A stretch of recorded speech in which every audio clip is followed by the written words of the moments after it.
क्या आप जानते हैं, एक ऐसा दिन जब सिर्फ एक लोटा शुद्ध जल आपके जीवन की सारी बाधाएं, सारे कष्ट, सारी परेशानियां बहा सकता है। क्या आपने कभी सुना है कि शिवजी को अगर सही विधि से जल चढ़ा दिया जाए तो पितृदोष, ग्रह दोष, स्वास्थ्य, धन और वैवाहिक समस्याओं तक का समाधान मिल सकता है? वो दिन है सोमवती अमावस्या। जिस दिन अगर आपने शिवजी का जलाभिषेक कर लिया तो समझिए पूरे वर्ष के पाप मिट गए और पुण्य ऐसे संचित हुआ जैसे वर्षों की साधना एक साथ पूरी हो गई हो। तो आज की इस विशेष वीडियो में हम जानेंगे सोमवती अमावस्या के दिन शुद्ध जल से शिव जी का अभिषेक करने की बिल्कुल सही शास्त्र सम्मत विधि। चलिए अब बात करते हैं सोमवती अमावस्या पर शिव अभिषेक का महत्व। पहली बात, जल ही सबसे प्रिय है शिव को। शिव पुराण में स्पष्ट कहा गया है, यदि साधक के पास कुछ नहीं हो तो मात्र जल से अभिषेक भी शिव को उतना ही प्रिय होता है जितना सहस्त्र घड़े दूध, घी और शहद से स्नान कराना।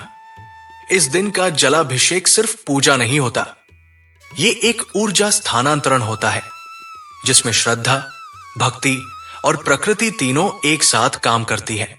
दूसरी बात, सोमवती अमावस्या और शिव का गहरा संबंध। सोम यानी चंद्र और अमावस्या यानी चंद्र शून्यता, लेकिन शिव वही है जिनके सिर पर स्वयं चंद्र विराजते हैं। इस दिन शिव को जल चढ़ाना मानो ब्रह्मांड की ऊर्जा को पुनः संतुलित करना होता है। चलिए अब जानते हैं शिव जी का अभिषेक करने की सही विधि क्या है। पहला नियम, अभिषेक का समय और दिशा। शिव जी का अभिषेक ब्रह्मा मुहूर्त या सूर्योदय से पहले करना अत्यंत शुभ होता है। जहां तक हो सके शिवलिंग के पूर्व या उत्तर दिशा की ओर मुख करके जल चढ़ाएं।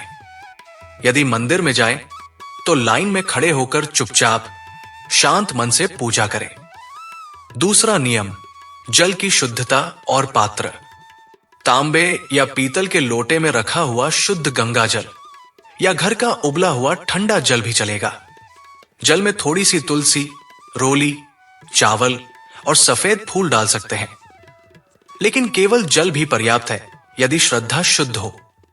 तीसरा नियम, अभिषेक के मंत्र और भावना।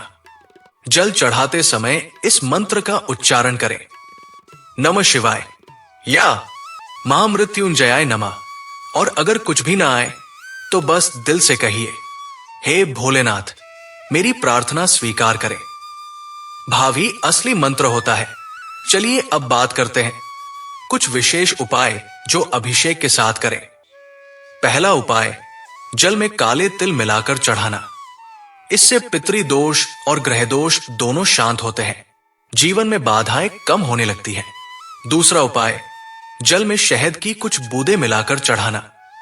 यदि वैवाहिक जीवन में अशांति हो, प्रेम में दूरियां हो तो यह उपाय अचूक माना गया है। तीसरा उपाय, जल चढ़ाते समय मौन व्रत रखना। जब आप बोलते नहीं हैं तो ब्रह्मांड आपकी बात सुनता है। मौन से शक्ति आती है और शिव मौन को सबसे ज्यादा पसंद करते हैं। चलिए अब जानते हैं शिव अभिषेक करने से क्या फल मिलता है। पहला फल, मानसिक शांति और रोग नाश। शुद्ध जल से अभिषेक करने से मन शांत होता है, तनाव कम होता है और सिर, आंख, मस्तिष्क से जुड़ी बीमारियां दूर होती है। दूसरा फल, आर्थिक प्रगति और करियर में सफलता।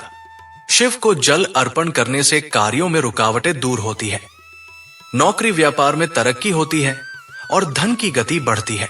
तीसरा फल, पितृ कृपा और पूर्वजों का आशीर्वाद। सोमवती अमावस्या पर जलाभिषेक करने से पितरों की आत्मा तृप्त होती है। उनका आशीर्वाद हमारे जीवन को सरल, सुंदर और समृद्ध बना देता है। इस सोमवती अमावस्या अगर आप कुछ नहीं कर पाए तो सिर्फ एक लोटा शुद्ध जल लेकर शिव जी को अर्पित करें और दिल से कहें, हे भोलेनाथ मेरे जीवन में शांति, संतुलन और समर्पण बना रहे। आप देखेंगे उस एक जलधारा के साथ नकारात्मकता बच जाएगी और जीवन में नई ऊर्जा, नया विश्वास और नया सौभाग्य प्रवेश करेगा। तो इस बार सोमवती अमावस्या पर शिव का जलाभिषेक जरूर करें। नियम से श्रद्धा से और पूरी निष्ठा से।